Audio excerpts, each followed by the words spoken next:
When my 8-year-old daughter called me sobbing from my sister's house, saying, "Mommy, there's something in Aunt Darlene's closet with your face on it," I thought she was having a nightmare.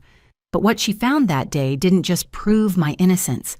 It revealed a betrayal so calculated that even the judge who'd condemned me 2 years earlier couldn't believe what he was seeing in his courtroom. My name is Suzanne Holbrook, and until 3 years ago, I thought I understood what family meant. I was 38, working as a dental hygienist at a pediatric practice in Nashville, married to Patrick for 12 years. We had 2 beautiful children, Trevor, who was 10, quiet and thoughtful like his father, and Gracie, 8, who had my stubborn streak and wouldn't let anyone tell her the sky wasn't purple if she decided it was. Patrick worked as a regional manager for Fifth Third Bank, and we lived in one of those suburbs where people actually knew their neighbors' names and kids still rode bikes until the streetlights came on. My sister Darlene was 3 years younger than me, single after a messy divorce, and working as a real estate agent in the same area. Growing up, we'd been inseparable. She was my maid of honor, the first person I called when I found out I was pregnant both times, and the aunt who never missed a soccer game or school play. When her marriage fell apart, she spent more time at our house than her own apartment. Sunday dinners, holiday mornings, random Tuesday nights, when she'd show up with wine and Cherry Garcia ice cream because she'd had a bad day showing houses. Patrick used to joke that he'd married both of us. "The Brennan sisters," he'd say, watching Darlene and me cooking together in the kitchen while he played with the kids. "Buy one, get one free." We'd all laugh, and Darlene would throw a dish towel at him, and everything felt exactly the way family should feel. The morning everything started to unravel began like any other October day. I was packing for a continuing education conference in Memphis that our practice required all hygienists to attend. New pediatric sedation protocols that the state was mandating. 2 days of PowerPoints and bad conference room coffee, but Dr. Brennan was paying for everything, including a decent hotel downtown. Patrick was scrambling eggs while Trevor complained about his math homework, and Gracie insisted she needed a new costume for Halloween because Emma Rodriguez had the exact same witch outfit. Normal morning chaos. Beautiful, ordinary chaos that I'd give anything to have back. "You sure you'll be okay with them for 2 days?" I asked Patrick, zipping my overnight bag. "Please," he said, flipping an egg with unnecessary flair. "We'll have pizza both nights and probably forget to brush teeth. It'll be anarchy." "Mom, Dad doesn't know how to make my ponytail right," Gracie protested through a mouthful of toast. "Aunt Darlene will help," I said, kissing the top of her head. "She's coming over after work both days." Darlene had insisted on helping when she heard about the conference. She'd shown up the night before with a casserole for Patrick to reheat and a list of the kids' activities. "You work so hard, Suze," she'd said, organizing my kitchen like she lived there. "Go learn about teeth or whatever. We've got everything handled here." Trevor looked up from his homework.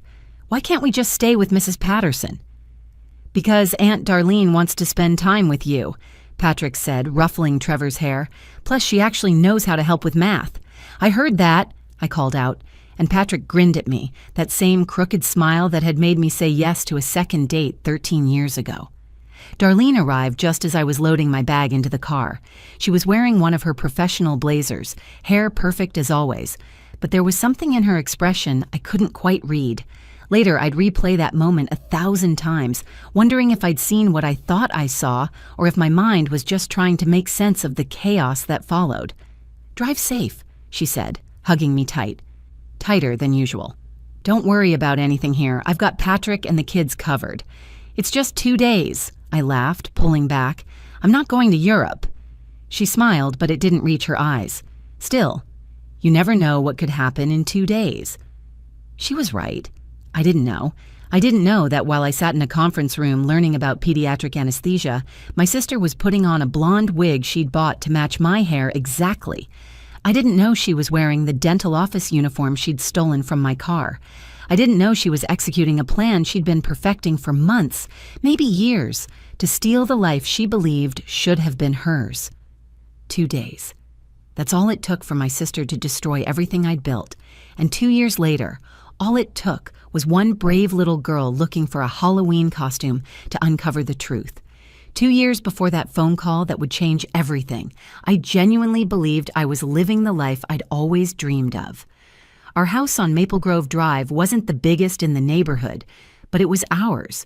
4 bedrooms, 2.5 baths, and a kitchen with the granite countertops I'd saved for 3 years to afford. Patrick had hung a tire swing from the old oak in the backyard, and every evening after dinner, I could hear Gracie's laughter floating through the windows while Trevor pushed her higher and higher. I worked 3 days a week at Bright Smiles Pediatric Dentistry, a schedule that let me be room mother for Gracie's 2nd grade class and never miss Trevor's chess club tournaments. Dr. Brennan was understanding about family emergencies, and my co-workers had become genuine friends. We'd grab lunch at the sandwich shop next door, complaining about difficult parents and comparing notes about our kids. Patrick and I had found our rhythm. After 12 years, he'd leave for the bank at 7 sharp, coffee in his travel mug, kissing me goodbye even if I was still half asleep. He'd text me terrible dad jokes during his lunch break, and I'd respond with eye-roll emojis that secretly made me smile. Friday nights were for family movies, Saturdays for youth sports and errands, Sundays for church and dinner with extended family. Darlene had been divorced for about 18 months by then, and she'd taken it hard. Her ex-husband Craig had left her for his CrossFit instructor, a 24-year-old named Brittany who posted motivational quotes on Instagram. The whole thing was such a cliché it would have been funny if it hadn't broken my sister's heart. "I gave him 7 years," Darlene said one night, drinking wine in my kitchen while Patrick helped the kids with homework upstairs. "I supported him through law school, worked doubles to pay our rent, and the minute he makes partner, he trades me in for a newer model." "Craig's an idiot," I said, refilling her glass. "You're better off without him." She stared at me for a long moment. "You really believe that, don't you? That people get what they deserve?" "I believe you deserve better than Craig," I said firmly. She started spending more time with us after that. At first, it was just Sunday dinners. Then she'd drop by during the week with takeout, saying she'd ordered too much. She became the fun aunt who'd slip the kids $5 bills and let them stay up past bedtime when she babysat. Patrick appreciated the help, especially when bank audits had him working late. "Your sister's great," he'd say. "Kids are lucky to have her." The week before the Memphis conference was particularly hectic. Trevor had a science project due, something about volcanic rocks that required 3 trips to the craft store. Gracie had decided she wanted to quit ballet and take up karate instead, which meant returning costumes and finding a dojo that had openings. Patrick was dealing with a difficult commercial loan that had him stress eating antacids like candy. "I could skip the conference," I offered Wednesday night, watching Patrick struggle with Trevor's project while simultaneously trying to answer work emails. "Absolutely not," he said. "It's required for your license renewal, right?" "Technically, yes, but Dr. Brennan would understand if—" "Suzanne." He looked up from the papier-mâché volcano that was definitely not going to erupt properly. "Go to the conference. Learn whatever they're teaching about sedation protocols. We'll survive 2 days." Darlene appeared at our door Thursday evening with a pot roast and mashed potatoes. "Figured you could use one less thing to worry about before your trip," she said, breezing into the kitchen like she owned it. "You're a lifesaver," I said, genuinely grateful. "I haven't even started packing." "Go pack," she ordered, shooing me upstairs. "I'll feed the kids and clean up." From my bedroom, I could hear her downstairs, laughing with Trevor about something his teacher had said, helping Gracie practice her spelling words. It sounded so normal, so perfectly ordinary. Patrick came up to find me folding clothes into my overnight bag. "Darlene's really stepping up," he said, loosening his tie. "Maybe this divorce was a wake-up call for her. She seems more focused lately." "She's always been good with the kids," I agreed, tucking my phone charger into the side pocket. He wrapped his arms around me from behind. 2 days. Think you can survive without us?" I leaned back against him. "The question is whether you can survive without me. Gracie has a play date Saturday afternoon, and Trevor needs to finish that volcano." "Darlene will help," he murmured into my hair. "She always does." Looking back, the signs were all there.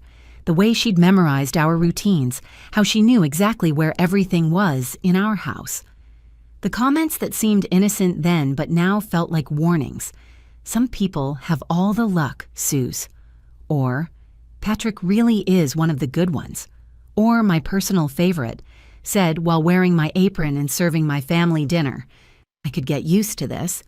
We just thought she was healing, finding comfort in family. We never imagined she was rehearsing for the role of my life.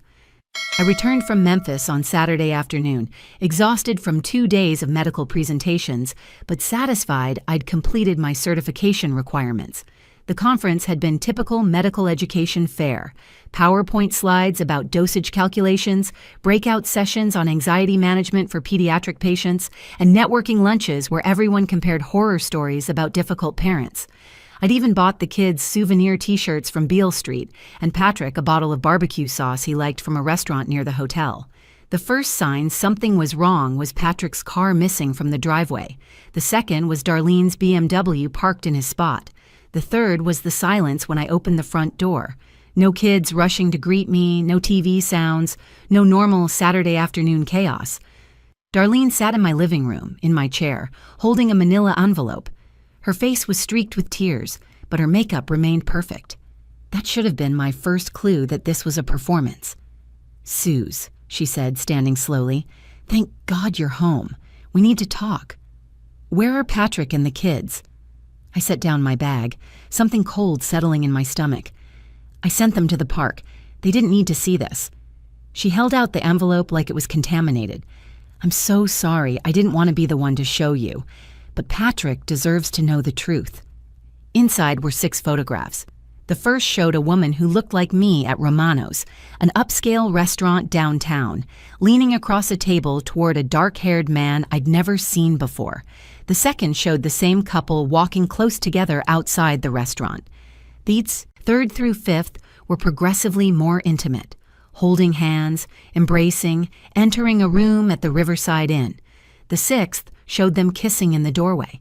The woman had my hair, my build, was wearing a jacket similar to mine, but her face was always partially turned away or obscured. The timestamp showed Thursday night when I'd been at the conference welcome dinner with 40 other dental professionals. "These aren't real," I said immediately. "Darlene, you know I was in Memphis. I called you and Patrick from the hotel Thursday night." "You called from a phone," she said quietly. "That doesn't mean you were there." "What are you talking about? The conference has attendance records, my room key data, credit card receipts." She pulled out another piece of paper. "You mean like this receipt from Romano's? Paid with cash, but the waiter remembered you. Said you were quite memorable, actually. Couldn't keep your hands off your date." Patrick came home 20 minutes later with the kids. Darlene had called him, told him he needed to come back immediately. The look on his face when he walked in told me she'd already poisoned him against me. "Kids, go to your rooms," he said, his voice flat and cold. "Daddy, what's wrong?"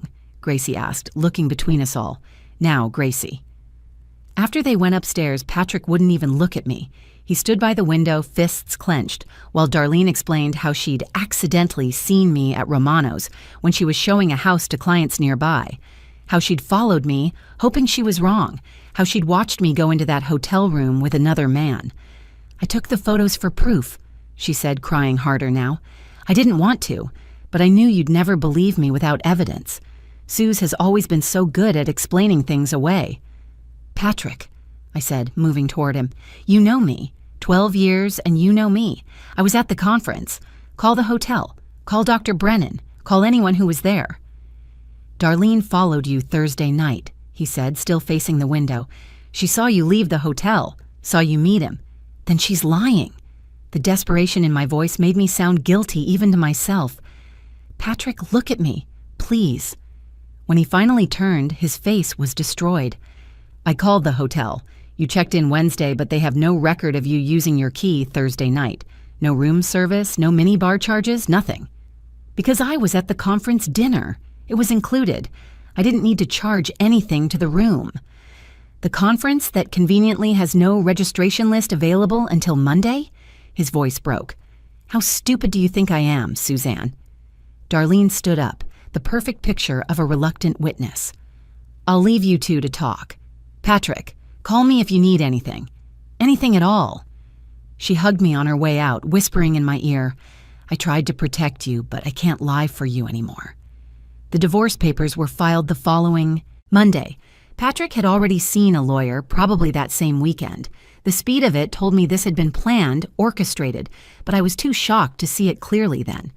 In court, Darlene was the star witness. She cried through her entire testimony, painting herself as the loving sister forced to reveal an ugly truth. The photos, her eyewitness account, the receipt she'd somehow produced, my inability to immediately prove my whereabouts that Thursday night, it all built a case I couldn't demolish fast enough. Judge Morrison barely looked at me as he read his decision. Primary custody to Patrick. The house to Patrick. 70% of our savings to Patrick.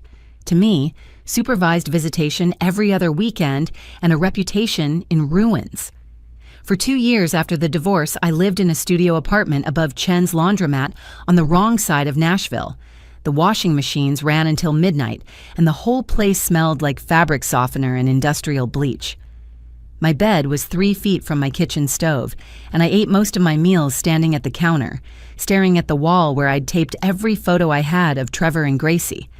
I'd taken double shifts at Bright Smiles, working 5 days a week instead of 3, volunteering for Saturdays when other hygienists wanted off. Dr. Brennan never asked questions, but sometimes I'd catch him looking at me with this mixture of pity and confusion. The scandal had rippled through our small professional community. I was the woman who'd cheated on her perfect husband, destroyed her perfect family, and somehow still showed up to clean teeth with a smile. Every penny I saved went to lawyer fees. My third attorney, Ms. Thurgood, was the first one who actually listened when I insisted on my innocence. She was a former prosecutor who'd switched to family law after her own messy divorce, and she had the kind of sharp edges that come from learning not to trust anyone's surface story. "The problem is the photos," she said during our first meeting. "Darlene's testimony is compelling, but it's the physical evidence that damned you. We need to prove they're fake." "I've tried. The metadata seems authentic. The restaurant confirmed someone who looked like me was there. Then we need to find who that someone was." Patrick had been more than generous with my visitation. I'll give him that. Every other weekend became every weekend, then Wednesday dinners too. But always supervised, always stiff, always with this wall between us that used to be a marriage. The worst part was watching Darlene slide into my place like she'd been waiting for it. She moved into a house 2 streets over from Patrick. She picked up the kids from school when he worked late. She was at every soccer game, every school play, sitting where I used to sit. Keith, Patrick's business partner, started dating her 6 months after the divorce. They made a neat little foursome, Patrick and Keith discussing bank business while Darlene played mom to my children. Trevor had grown quieter over the 2 years. He'd gone from a chatty 10-year-old to an almost silent 12-year-old who answered my questions in single syllables. But sometimes I'd catch him looking at me with this expression I couldn't read, like he was trying to solve a puzzle. Gracie remained fiercely loyal. At 8, she'd appointed herself my defender. "Aunt Darlene says we should call her Aunt Mom now," she told me one Saturday, her face scrunched in disgust. I said I'd rather eat worms. "You can't talk to your aunt that way, baby." "She's not my mom," Gracie said firmly. "You are. And I don't care what anybody says. You didn't do the bad thing." October arrived with its perfect Tennessee weather and Halloween decorations. Gracie had been obsessing about her costume for weeks, changing her mind daily. A witch, a superhero, a zombie cheerleader. Patrick had texted that she'd finally decided on being a detective, which seemed ironically appropriate. That Saturday was supposed to be Patrick's weekend, but he'd been called into an emergency at the bank. Something about a system crash that needed all hands. Darlene had volunteered to watch the kids at her house. I dropped them off that morning, Gracie bouncing with excitement about finding the perfect detective costume in Darlene's collection of Halloween supplies she kept in her spare room closet. I was cleaning my apartment when my phone rang at 2:47 p.m. Gracie's name on the screen made me smile until I heard her sobbing. Mommy, you have to listen." "Baby, what's wrong? Are you hurt?" "I'm in Aunt Darlene's room, in her closet. I was looking for the costume box and I found something else." "Gracie, you shouldn't be in your aunt's room without permission." "Mommy, please just listen." Her voice was desperate, scared. "There's a box hidden behind her shoes. It has pictures, but they're weird. It's you, but not you, and there's other stuff." My heart stopped. "What kind of other stuff?" "A wig that looks like your hair, and your old uniform from the tooth place, the one with your name on it, and receipts and a book." Gracie, baby, listen very carefully. Where is Aunt Darlene right now? She went to the grocery store. Trevor's playing Xbox downstairs. Mommy, the book says mean things about you, about taking Daddy away. I stood up, my mind racing. Can you use Aunt Darlene's tablet, the one she lets you play games on? Yes. I need you to take pictures of everything, every single thing in that box. The wig, the uniform, the receipts, and especially the book, every page of the book. Can you do that? Like a real detective? Exactly like a real detective. But Gracie, if you hear Aunt Darlene come home, you put everything back exactly how you found it and get out of her room. Promise me. I promise. Mommy, are you in trouble? No, baby, I think you just solved a very big case. The emergency hearing was scheduled for the following Thursday at 9 a.m. Ms. Thurgood had worked 18-hour days preparing, and when she walked into that courtroom, she moved like a predator who'd already tasted blood. She'd subpoenaed everyone. Darlene, Patrick, the restaurant staff, even the escort service she'd tracked down through the receipts Gracie had photographed. Judge Morrison, the same man who'd destroyed me 2 years ago, looked older, more tired. He reviewed the preliminary evidence with raised eyebrows that climbed higher with each page. Ms. Thurgood, he said, these are serious allegations you're making.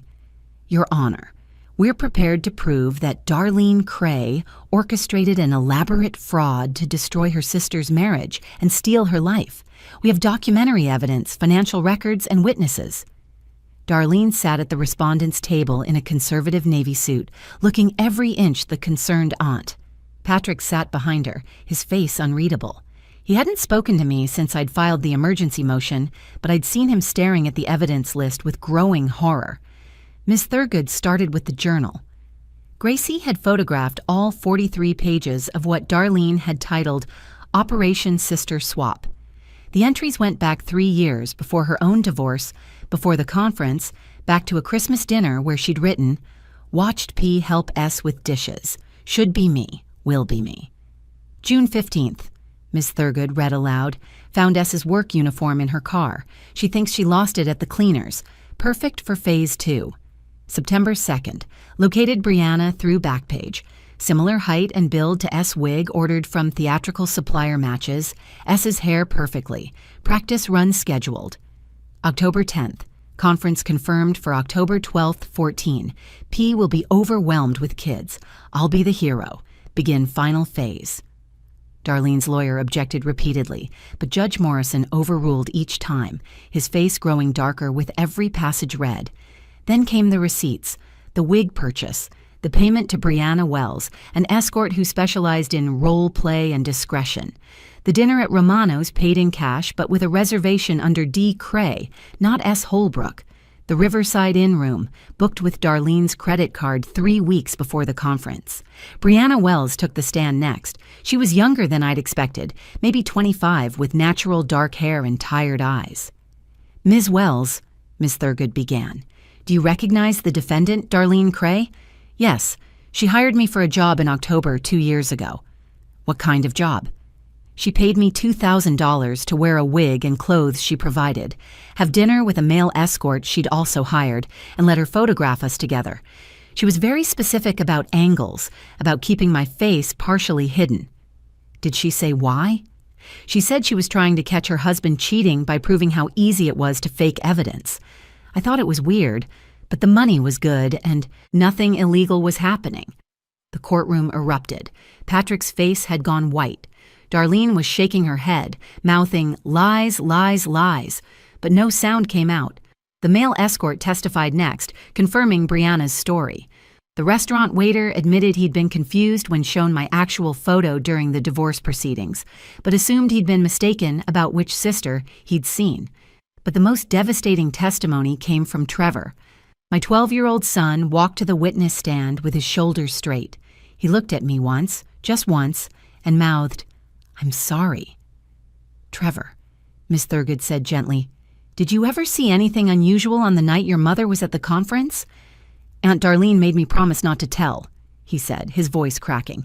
"She said Mom would go to jail if anyone found out." "Found out what, Trevor?" That night, after Mom called from Memphis, Aunt Darlene left us with Mrs. Patterson next door. She said she had to get medicine for Gracie's stomach, but Gracie wasn't sick. She took Mom's car. She was wearing Mom's jacket and had a bag with her. What was in the bag? A wig. I saw it when she was leaving. It looked like Mom's hair. I thought it was for Halloween. Why didn't you tell anyone? Trevor looked at Darlene, then at his father. She said she was protecting our family. She said sometimes adults had to do hard things to protect children. She said if I told anyone, Mom would never be allowed to see us again. Patrick made a sound like he'd been punched. The bailiff had to steady him as he swayed in his seat. Judge Morrison called a recess. When we returned, Darlene was in handcuffs. "Miss Cray," the judge said, his voice like thunder. "I've seen many things in 30 years on this bench, but this level of calculated destruction, this manipulation of children, this perversion of justice itself is beyond comprehension. You're under arrest for perjury, fraud, conspiracy, and witness tampering." Then he turned to me. "Mrs. Holbrook, this court has failed you catastrophically. Every ruling in your divorce is hereby reversed. Full custody is returned to you immediately. All marital assets are to be redistributed equitably. This court also recommends you pursue both criminal and civil charges against Ms. Cray." Darlene screamed as they led her out. Not words, just pure rage. The mask had finally slipped, showing the sister I'd never known existed, the one who'd smiled at my children while plotting to steal their mother. The next 6 months were harder than the 2 years of exile. You'd think vindication would feel like victory, but mostly it felt like standing in the rubble of what used to be your life, holding the proof that the bomb was planted by someone you trusted most. Patrick stood on my apartment doorstep 3 days after the hearing, looking like he'd aged a decade. "I don't know how to apologize for something unforgivable," he said, staring at his shoes like a guilty child. "Then don't," I said simply. "We need to focus on Trevor and Gracie now. Suzanne, I believed her over you, my wife of 12 years, the mother of my children, and I believed your sister's lies without question." "She was good at it," I said, which was more grace than he deserved, but all I could manage. "She fooled everyone." "Not Gracie," he said, and for the first time he smiled sadly. "Our 8-year-old detective never doubted you for a second." We worked out a custody arrangement that put the kids first. They stayed in the house on Maple Grove with Patrick during the week to keep their school routine stable. I got them weekends and Wednesday dinners, but now it was real time, unsupervised, unmonitored. Just a mom and her kids, rebuilding. The first weekend they stayed over, Gracie brought her detective costume. "I solved a real case, Mom," she said proudly. "Maybe I should be a detective instead of a dentist." "You saved me, baby girl," I told her, holding her tight. "You saved us all." Trevor was quieter about his healing. For weeks he'd barely speak, crushed under the weight of the secret he'd carried. One night, making spaghetti in my tiny kitchen, he finally broke. "I should have told someone," he said, not looking up from the garlic bread he was buttering. "I knew something was wrong, the way Aunt Darlene smiled when she put on that wig, like she'd won something. I should have told." "You were 10 years old," I said firmly. "An adult you trusted manipulated you. This wasn't your fault." "I let you down." "Never. You told the truth when it mattered most. That took incredible courage." He hugged me then. This 12-year-old who was nearly my height and cried like he hadn't since he was tiny. Darlene got 18 months in prison and 3 years probation. The civil lawsuit settled out of court for enough money to buy me a real house. Not fancy, but mine, with separate bedrooms for each kid and a kitchen where we could all cook together. She lost her real estate license, her reputation, and every friend who learned the truth. Last I heard, she was living with our cousin Marla in Arizona, still claiming she'd been framed, that I'd somehow orchestrated my own downfall to gain sympathy. Our mother, who'd been living in Florida during all of this, flew up for the sentencing. She sat behind me in court, gripping my hand as Darlene was led away in shackles. "I should have seen it," Mom whispered. "The jealousy was always there, even as children. You had better grades, more friends, got married first. I thought she'd outgrown it." "Nobody could have predicted this, Mom." A mother should know when one child wants to destroy another. But that's the thing about family betrayal. It works because you never see it coming from someone who shares your memories, your history, your blood. Patrick and I never reconciled romantically. That trust was too shattered, that foundation too destroyed. But we learned to co-parent, with respect and even moments of warmth. He came to my housewarming party, helped hang pictures while the kids ran through empty rooms.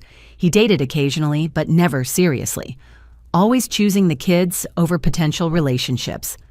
I learned what it costs to not trust the right person, he told me once, watching Trevor teach Gracie chess in my backyard. Keith never spoke to Darlene again after learning the truth. He formally apologized to me, looking physically sick when he realized he'd been dating a woman capable of such deception. 6 months after Darlene's conviction, I stood in my new kitchen making Sunday dinner. Trevor was setting the table, complaining about algebra homework. Gracie was practicing karate moves in the living room, occasionally yelling, "Hi-ya!" loud enough to shake the windows. Patrick had texted asking if he could bring dessert. "Tell Dad we have ice cream," I called to Trevor. "Mom makes the best sundaes now," Gracie announced, executing a particularly aggressive kick. This wasn't the life I'd planned. It wasn't the family portrait we'd once been, but it was real, built on truth instead of pretense, stronger for having survived the worst betrayal imaginable. My phone buzzed with a notification from the prison email system, Darlene requesting visitation again. I deleted it without reading, just like the previous 5. Some people earn forgiveness. Others earn boundaries. And sometimes the most important lesson is learning the difference. Trevor looked up from his phone. "Dad says he's bringing hot fudge, too." "Of course he is," I laughed, and for the first time in 3 years, it felt real. Trust takes years to build, seconds to break, and forever to repair. But what Gracie taught me that October afternoon, crying in her aunt's closet, was that truth has a way of surfacing. Sometimes it just takes a brave little girl looking for a Halloween costume to bring it into the light. Thank you for watching this story. If it touched you, please hit that like button and share it with someone who needs to hear that truth always finds a way. Comment below if you've ever had a family betrayal or if you've had someone believe in you when no one else would. And don't forget to subscribe to our channel for more incredible true stories. Until next time, remember that sometimes the smallest voices reveal the biggest truths.